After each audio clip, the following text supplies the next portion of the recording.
अस्सलाम वालेकुम मेरे देखने वाले दोस्त सब कैसे हैं। आप ठीक ठाक हैं? अल्हम्दुलिल्लाह। जो आप मुझे देख रहे होंगे तो ठीक ही होंगे। तो मैं ये मलाई बोटी बना रहा हूँ। इसमें है, हमने ऐड की है क्रीम, और थोड़ा सा हम अभी इसमें वो डालेंगे वाइट पेपर।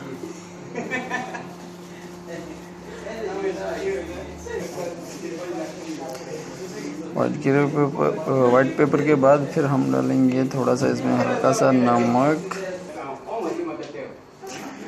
नमक के बाद फिर हम इसमें डालेंगे थोड़ी सी हरी मिर्च पीसी हुई। ये हमारे पास ऐसी है, अवेलेबल थी, कुछ रेड और कुछ ग्रीन मिक्स है, तो नो प्रॉब्लम चल जाएगी। लेकिन ग्रीन चिली हो तो और भी अच्छा है, ज़बरदस्त है।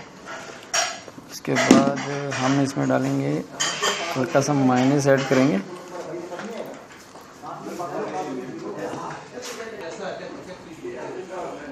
उसके बाद थोड़ा सा हम डाल रहे हैं लहसुन जो पेस्ट है इसमें डालेंगे, पिसा हुआ,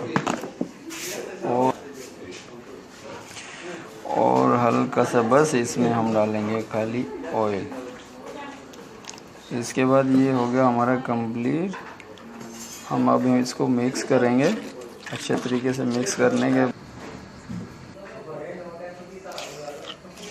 ये अब मिक्स हो गया है, और आपको ये नज़र आ रहा होगा लाल लाल, ये इसमें रेड चिल्ली थी पिसी हुई ना, फ्रेश जो होती है वो थी। हमने लाल मिर्च नहीं डाली इसमें। वाइट पेपर है, नमक है, और उसके बाद हरी मिर्ची का पेस्ट है, लहसुन है, ऑयल है, और यही चीज़ें हैं। अब मिक्स हो गया। इसके बाद हम इसमें ऐड करेंगे चिकन बोनलेस क्यूब में कटी हुई है जो। उसके बाद फिर हम इसको अच्छे तरीके से मिक्स करेंगे। ये देखें, ये बहुत अच्छे तरीके से मिक्स हो गई है। और उसके बाद हम क्या करेंगे, इसको स्टिक में डालेंगे या हमारे पास जो सीख होगी, जो भी चीज़ अवेलेबल होगी उसमें डाल के हम इसको ग्रिल करेंगे। वो भी मैं आपको आगे आगे दिखाता जाता हूँ हमेशा, इंशाल्लाह दिखाऊंगा अभी थोड़ी देर में।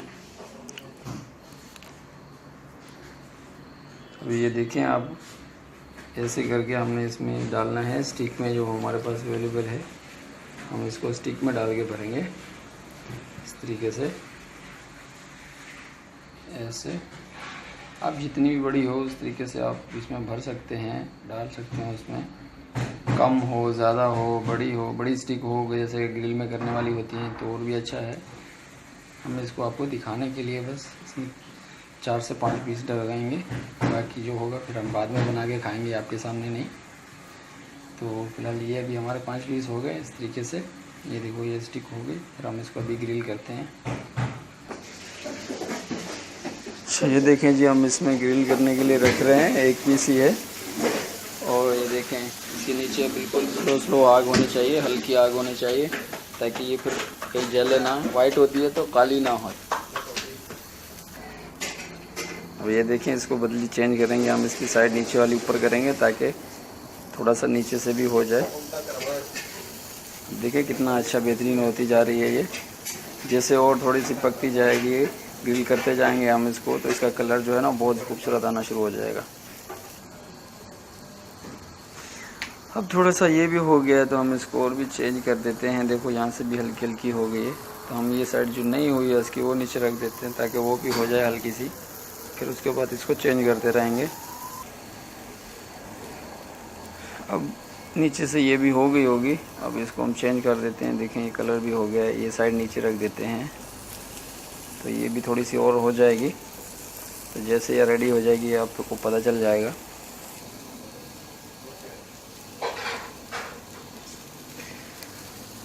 ये देखें, ये साइड भी नीचे से हो गई है, आपको नज़र आ रही होगी ऐसे ही।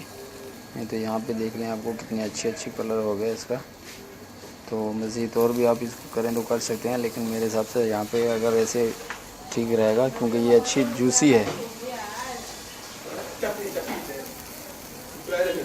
ये देखिए, अब हो गया, कलर बहुत अच्छा हो गया। अब इसको हम तकरीबन उठा रहे हैं, बस जितना था, इससे ज़्यादा करेंगे तो काला हो जाएगा। ये देखें कलर कितना बहुत ज़बरदस्त है इसका।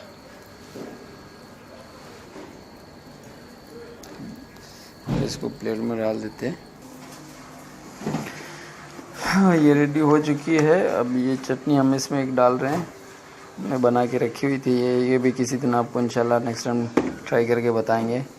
आप इसमें अगर देखें तो बहुत ज़बरदस्त चटनी है। आप ट्राई करके बनाओ घर में बैठ के, जहाँ भी आप हैं वहाँ पे बनाओ, आपको इंशाल्लाह मज़ा आएगा, बहुत पसंद आएगी।